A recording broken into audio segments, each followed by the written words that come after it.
This is Greg Troutwine, and we're very pleased to be again with Bob Lennon of Regal Rexnord, and we're even more pleased to be in Regal Rexnord headquarters in Milwaukee.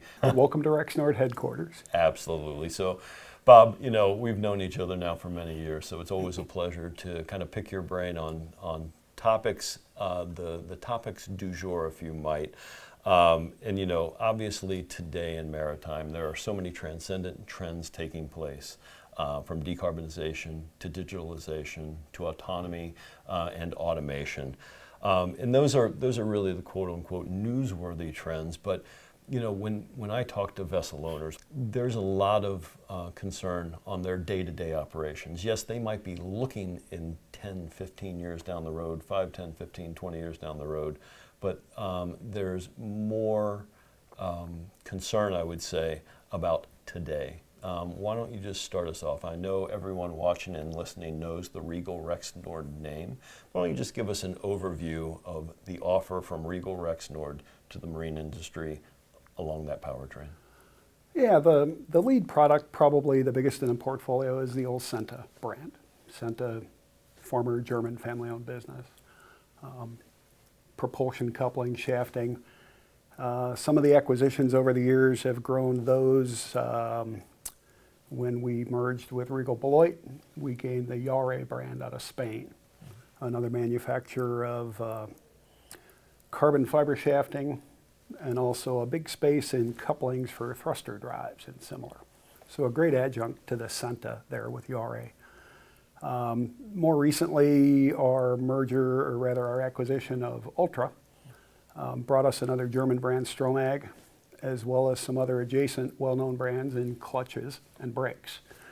So a very deep portfolio in the engine room space, you know, the engine coupling, the torsional background and expertise, the shafting system, intermediate shafting, carbon fiber being one of our leaderships for a lot of years. But now we're not only below deck, we're above deck. So we've got the clutch and brake portfolios. A lot of vessels above deck have winch drives that need a brake, need a clutch, your material handling systems. So it really, you know, today's state as Regal Rexnord really broadened out our portfolio to not only be, you know, the core focus of that engine room expertise, but numerous other opportunities on a boat, above deck and below deck. So, when as vessel owners today, obviously they're being pressed more than ever to reduce their emissions. But this is hardly anything new. It's been happening for years. But when you look today at the conversations that you're having for the vessels that are going to be built from today in the next, say, 4 or 5 years, 2, 3, 4, 5 years, I guess, how are those conversations? What are the questions, and more importantly, I guess, what are the considerations that those in the design community should be looking at or considering when they're looking at hybrid solutions? yeah, great question and a great topic. From a product side, a lot of the basic product's the same as it's been for years, for decades. But the tier 3, tier 4 especially, did drive some new product development. From the torsional standpoint, the couplings needed to do a better job, I'll say.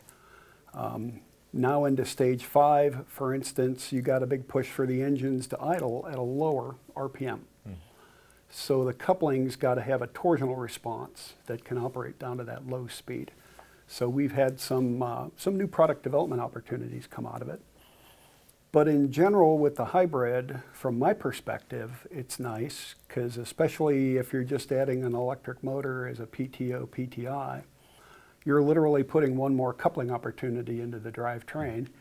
So for us, you know, just like when the EPA came through tier 2, 3, and 4, and the basic engines became more torsionally active, our business increased. Now with hybridization, you're just throwing electric motors into the mix, and you've still got a need there to connect something. So for us, it's more business opportunity, pure product sale. It is driving some new product development through the torsional response question. The ability of the coupling to survive in that environment is a little challenged. But most important, it's probably driving that technical discussion that needs to start early. And I think we talked about this before probably. But what we really need to have up front is a clear understanding of the operating conditions of the boat, especially with the hybrids. You have different operating conditions from that internal combustion engine through to that now electric motor there coming online. So when are you going to be operating what powertrain becomes the question. Operating conditions. So that's one part of hybrid. The other side is the fuel. That debate's not settled. You know, what's the answer? A few years ago, the engine guys would have said, LNG, woo, we figured it out. Now now it's hydrogen. But then there's another sect saying, wait a minute, ammonia. So what's the right answer? The internal combustion engine isn't going to go away. The question is, what's going to make it go bang? What makes it go bang plays on all those dynamic forces in the engine that go right through our couplings. So again, from that torsional question, we need to have an early discussion with the engine guys about the properties of that engine and the torsional mass forces that are coming down through that crankshaft as a result of changing that fuel. So there's a couple different sides to it. It's driven new product development. It's driven a deeper engineering discussion with the engine manufacturers about the fuel. And it's driving opportunities with the other transmission component suppliers, because now they've got to package other stuff into the drivetrain. So for us, it's a win-win. You have a very unique perspective. Again, you've been at this business for quite a while. You see it from an international perspective. And we were talking briefly about some regional derivations or variations, as it might seem. And I'm not looking for you to pick favorites, but can you discuss what you see? Who do you see as some of the early movers on these hybrid solutions? And I guess you addressed it briefly before, but how you are working with them. I mean, it's endlessly interesting to me because you're a manufacturing company, and manufacturing 101 is you want to make 1 million of the same thing because it's more cost effective and efficient. But there's nothing standard 101 about the marine industry because there's always a tweak or a twist. Yeah. So, can you kind of look through what you see today? Where are some of the early movers, and I guess how is this fundamentally impacting the lineup that you're offering? Yeah. My funny comment to that, thousands and thousands of something, is you're building a boat, you need two. You're going to build another boat, you need two more, but they're probably different. It's close, but not the same. But the regional aspect is really interesting, my perspective. But from an early adoption standpoint, real proud that Senta was part of those early days with Foss Maritime, who in the U.S. was probably, and maybe even globally, I'd have to think. But they built those first two hybrid tugboats, now I forgot, 18, 20 maybe years ago. The Carolyn Dorothy being number one. And nobody had ever done it. Nobody knew how to do it. We're going to take an internal combustion engine, we're going to put a clutch and a coupling, and we're going to drop a motor generator in the middle of the drive shaft to the Z drive. And we're going to fill the boat with batteries, because sometimes we're going to use that as a generator and charge batteries. But other times, hey, let's shut off that internal combustion engine and quit making all that black smoke. And let's power the boat with that electric motor. So the drivetrain led to a lot of patents actually in the industry. A lot of firsts were done. And as the coupling and drive shaft supplier, we were kind of looking at it going, well, this sounds simple, but I don't think even we understood the dynamics of that system from the torsional side, the difference of driving the electric motor versus driving the internal combustion engine. But very proud to have been on those first projects with Foss. The Europeans do a lot of leadership today. I see a lot of leadership there in probably the alternative fuels. And a lot of that's probably driven by the big engine guys, the Wärtsiläs, the MANs. Here we've got, Caterpillar, Cummins, MTU. So the engine guys now are driving the fuel side of it. But there's still a lot of owner-operators that are that are looking for their next innovation to do it best. And that's very regional. You know, we were talking when you came in about your experience in the Long Island area, but then you go out to, you know, the ports on the West Coast, and the discussions are very different. So it is regional, it's global, and I don't think anybody's found the best mousetrap yet, but a lot of people are looking for it. No, absolutely. We're going to just take a little bit deeper dive into the fuel question. You know, again, like you said, you have LNG, you have biodiesel, if you want to call that alt fuel. You have ammonia, hydrogen. You have a lot of contenders. How does the fuel choice materially impact your offer and the performance of the equipment? I mean, can you put in perspective for me and for the listeners what to expect from your side when they're looking at these alternative fuels?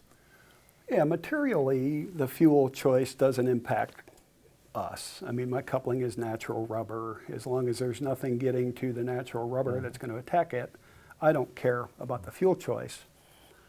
But what's important is that fuel is being introduced to the cylinder of that internal combustion engine, and its purpose is to go bang.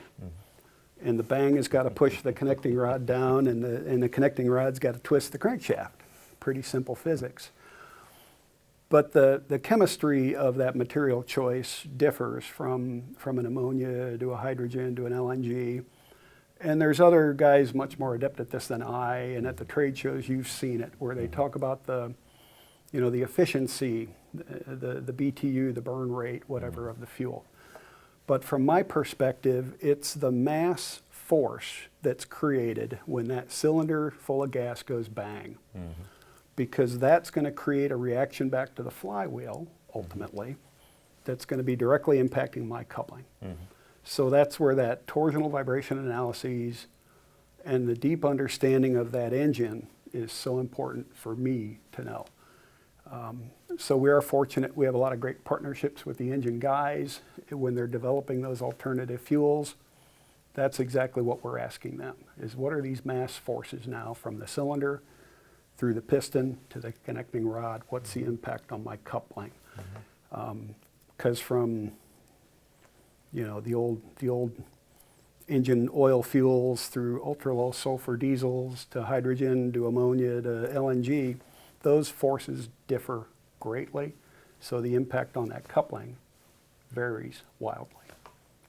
So obviously there are multiple layers of organizations that you deal with to get your products onto a vessel. Naval architects, marine engineers, vessel owners, vessel builders. When you get down, and I don't want to put this dismissively, but when you talk to a ship owner, I'm a Caterpillar guy, or I'm a MTU, or they have their quote unquote favorites. Where do you see the most specification for your level, your lines of equipment? I mean, is there someone saying, I want to have Senta on this boat, and where does that request usually come from? I think it should come from everybody, personally. But that's an interesting question, and thinking about that for a minute here, it varies. There are certain engines out there that are very specific to a very specific coupling choice. There's a couple of us that make natural rubber. There's other guys that make fluid-based torsional damping couplings. And there's engines that won't operate with anything but one specific. Not going to pick on brands, but there's engines that the Geislinger is the only coupling that's going to work, because a Senta and a Vulcan won't handle that torsional energy.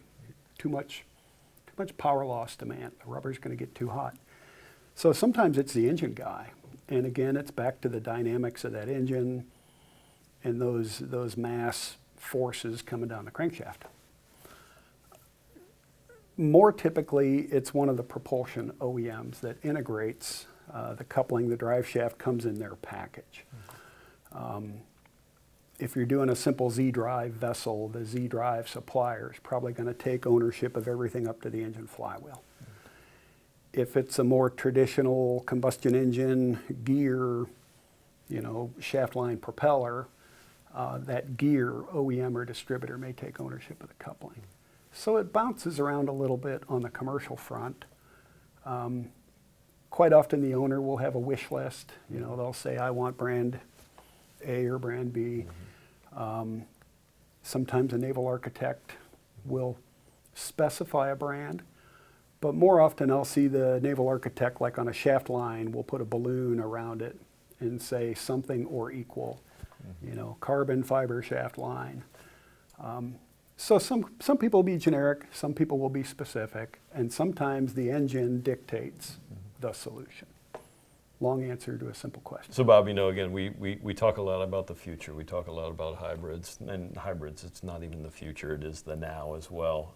But there are a lot of transcendent trends, as I say, that are driving this business. But again, reverting back to a conversation that we had about there are clear pioneers, there are clear drivers for change. But then you look at a vast majority of the maritime market, and they're out there running the equipment that they've run for 20, 30 years.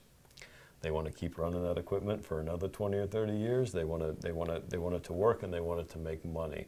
You know, when you look at the spare and maintenance situation with both the traditional drive lines and the hybrid drive lines, which are now coming up on 10, 12, 15 years, what should an owner be thinking about as they come to making decisions on my next step?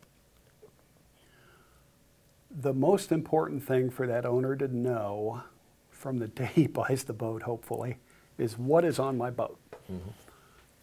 Because as I said, a lot of times our content may come through a third party. But to service my part, for example, I'm going to ask you for my drawing. Maybe I'm going to ask you for the TVA report. Maybe the vessel is under class survey, so now when I supplied my original parts, I had an ABS certificate, for example, or DNV or whatever.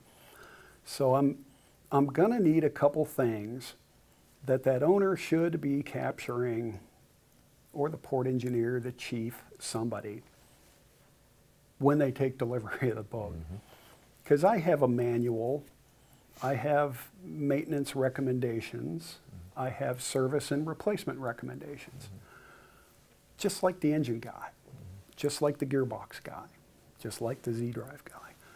So they need to plan all that as the owner. And people are great at planning engine intervals, in my opinion.